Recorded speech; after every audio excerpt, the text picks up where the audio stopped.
Hola, hola, hola, buenas noches. ¿Cómo están? Espero estén muy bien. Bueno, como siempre,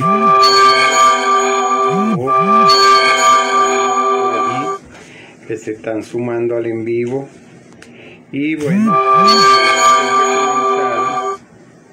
hoy, como siempre hemos hecho, con un pensamiento.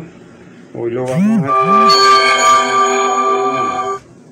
Del Señor es el mundo entero, con todo lo que en Él hay, con todo lo que en Él vive. Así es. Y yo he venido para que tengan vida y para que la tengan en abundancia. Entonces, así es. Debemos tener vida en abundancia. Y para tener vida en abundancia, por supuesto, hay que tener salud. Y la salud va a depender de muchos factores, pues. Entonces, hoy vamos a hablar de un tema que, bueno, ha estado en estos últimos días en ciertas informaciones. Y, bueno, quería decirle ciertas cosas para tratar de ayudarlo, pues, en ese sentido. Le voy a hablar del hongo negro y el COVID-19. Las 5 formas de presentación de esta enfermedad, que es altamente peligrosa. Desde ya, bueno, quiero definirles que el hongo negro es una enfermedad oportunista, es fatal, es poco frecuente y se da a nivel globalizado, a nivel mundial, y es causada por el hongo Zygomyceto del orden Mucorales, y sobre todo se da en pacientes, es importantísimo, en pacientes inmunosuprimidos, como ya vamos a ver, pacientes con cáncer, con HIV, con SIDA, que estén en diálisis, que tengan enfermedades de base, pues. Y excepcionalmente, o sea, muy pocas veces se da en pacientes, digamos, sanos, pues. Y se dice que es una enfermedad oportunista, como ya vamos a ver, porque él se encuentra, digamos, ubicado en ciertas mucosas, pues. Bueno, saludo a Juan Carlos Silva, que está por allá en Brasil.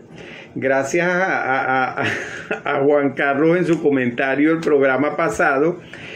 Bueno, quise traerles esta información precisa sobre el hongo negro o mucormicosis, que así se llama. Esta no es una enfermedad nueva.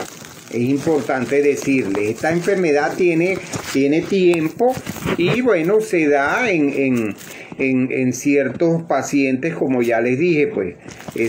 Saludo por allí también a mi hermano Luis Tineo, gracias por estar, Luis. Y a Tom Clancy, que está también, saludo por allí. Bueno, cualquier comentario, Juan Carlos, que está por allí, allá en Brasil, y Luis o cualquiera que tenga alguna duda, algún comentario, lo puede ir haciendo a través de, digamos, mensajes de texto en la medida que vamos avanzando en el programa.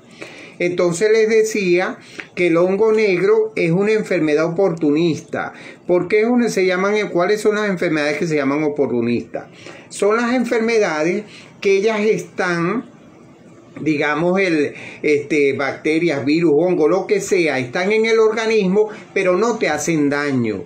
Sino cuando baja tu sistema inmune, y les recuerdo que el sistema inmune es aquel que está formado por 2 órganos primarios y 2 órganos secundarios. Los primarios, como son el timo y, digamos, que tienen que ver con la parte de producción de linfocitos y eso. Y hay unos que son, y la médula ósea, que también es otro de los órganos primarios, pero también están los órganos secundarios, que son los ganglios linfáticos y el tracto gastrointestinal. Entonces, cuando este sistema inmune baja o está disminuido, entonces ellos atacan. Por eso es que se llaman oportunistas. Ven la oportunidad de atacarte a ti mismo porque ellos están allí. De hecho, en la etiología de este hongo negro, ellos están en la nariz y en las superficies mucosas normalmente. Lo que pasa es que la relación que tiene con el COVID-19 es que ha pasado que se ha usado mucho. Saludo a Jesús por allá. ¿Cómo está tu mamá, Jesús, en Chile?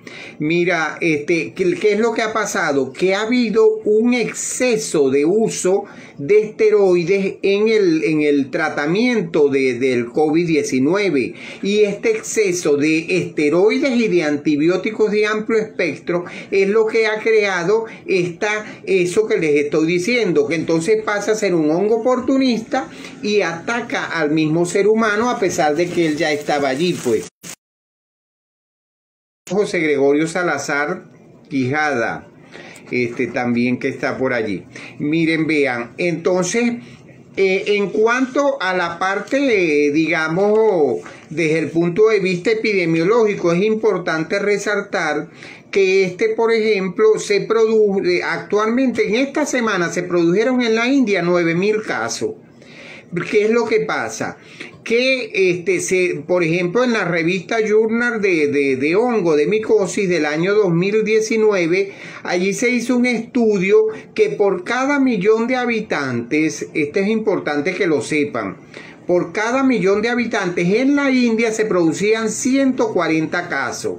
Sin embargo, en Latinoamérica, por ejemplo, en México se producían 1,2 casos, en Argentina 1,7, en Brasil 2 casos, Juan Carlos, tú que estás allá en Brasil, que me preguntabas, en Brasil 2 casos, en Chile, Colombia, República Dominicana 2 casos, incluso en el mismo Estados Unidos 3 casos.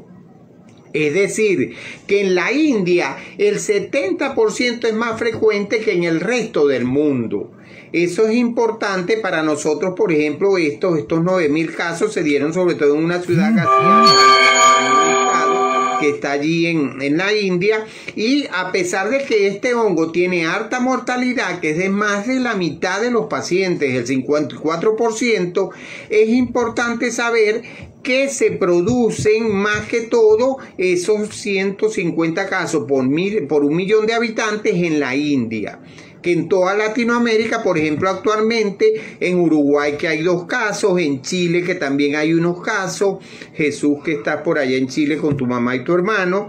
Entonces, incluso la misma la CDC de Atlanta, el Centro para el Control y Prevención de Enfermedades, ella ha dicho que son perjudiciales, no son perjudiciales para la mayoría de las personas. Como ya les dije, esta es una micosis muy poco frecuente, y sobre todo es importante saber que se da en pacientes que tengan una inmunidad muy disminuida, muy baja. Es decir, como les mencioné, pacientes con HIV-Sida, pacientes inmunosuprimidos, diabéticos, en pacientes, de hecho, en África, en toda esa zona, el 17% de los pacientes que han fallecido por COVID son pacientes diabéticos. Entonces, esta incidencia mundial es importante saberla, y prácticamente en Latinoamérica son casos aislados los que están, 2 en Uruguay, en Chile, como ya les mencioné.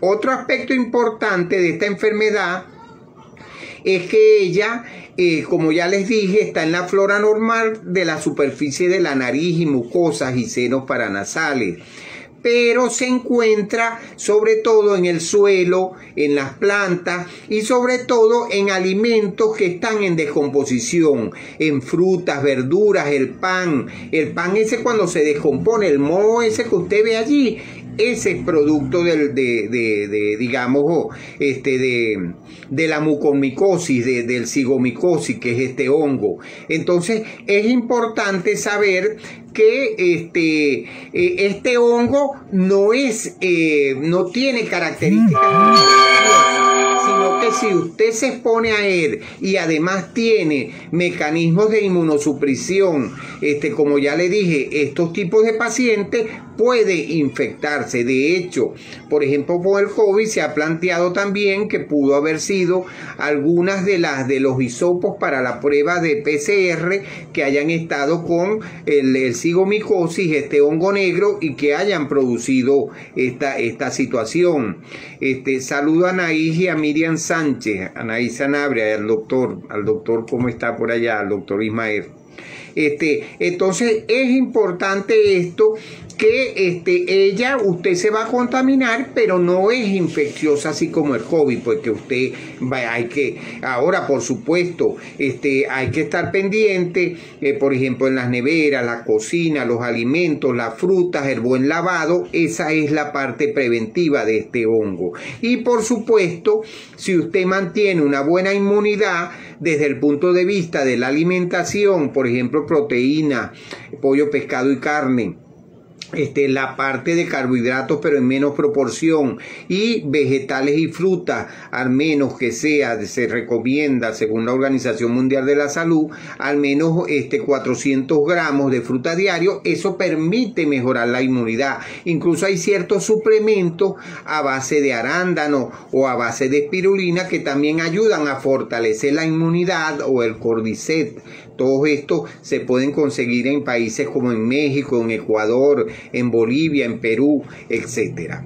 Entonces es importante en este caso que usted mantenga una buena inmunidad. ¿Y qué es lo que pasó en la India? Estos pacientes, posterior al COVID, de haberles indicado altas dosis de esteroides, como se indica en esta patología, y de antibióticos de amplio espectro, por supuesto, entonces crearon esta situación de toda aquella cantidad de pacientes, como se vieron 9.000 personas en esta semana. Entonces, desde el punto de vista de la parte, lo que daña o lo que afecta a este hongo, él sobre todo tiene predilección por grandes vasos o pequeños vasos o arterias, a pesar de que puede afectar también las venas, huesos, nervios, tejido adiposo, y produce una trombosis y necrosis tisular adyacente y hemorragia, que es lo que le da lo característico el color negro. Eso es por la necrosis, la hemorragia, sobre todo, que se produce de un solo lado, como ya vamos a ver clínicamente. Saludo a Jorge Iván. Hola Jorge, gracias por estar con nosotros desde México. Bueno, entonces es importante esta parte, y en la fisiopatología, por supuesto, ella viene de un origen externo, exógeno, y la puerta de entrada por lo general es cutánea, por la piel, y puede ser por traumatismo o por vía aérea, por infección pulmonar o por los senos paranasales. Y nosocomial, es decir, intrahospitalario, puede ser por los bajalenguas, puede ser el mismo aire acondicionado, los hisopos de algunas pruebas de PCR, pero todo esto es si está infectado de ese hongo. No es que el aire acondicionado y las pruebas de PCR, bajalengua, no estoy diciendo eso. Si están infectados esos implementos médicos, allí es cuando se produce el hongo. Es decir, no es una enfermedad infecciosa. Eso es lo importante saber, pues muchas veces en los medios entonces se mezclan medias verdades, y es importante para calmar a las personas que sepan que es una enfermedad, que eso no es nuevo. Esta enfermedad tiene años. Entonces es importante saber es que en este tipo de personas con factores de riesgo, como ya le dije, los diabéticos, sobre todo los descompensados, esos diabéticos que tengan glicemias muy elevadas, incluso con acidosis metabólica, cetoacidosis. Y también es importante en pacientes con malnutrición grave.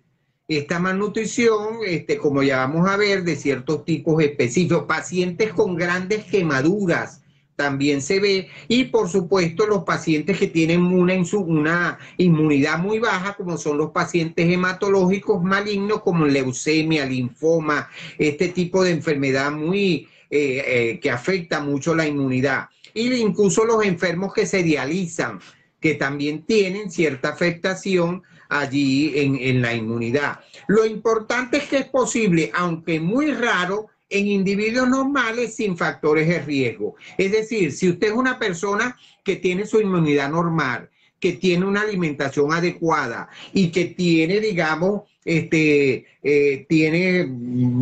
mejorada esa inmunidad a través del ejercicio, mejora del sueño, sin consumo de alcohol, de cigarrillos, etcétera, y además el uso de suplementos como estos que tienen ciertas empresas como HGW en toda Latinoamérica y en otros países, que tienen suplementos que pueden fortalecer tu inmunidad. Entonces, en esos casos, usted, bueno, tiene su inmunidad normal y el riesgo es muy poco. No es que no le puede dar, pero es muy poco, como ya vieron.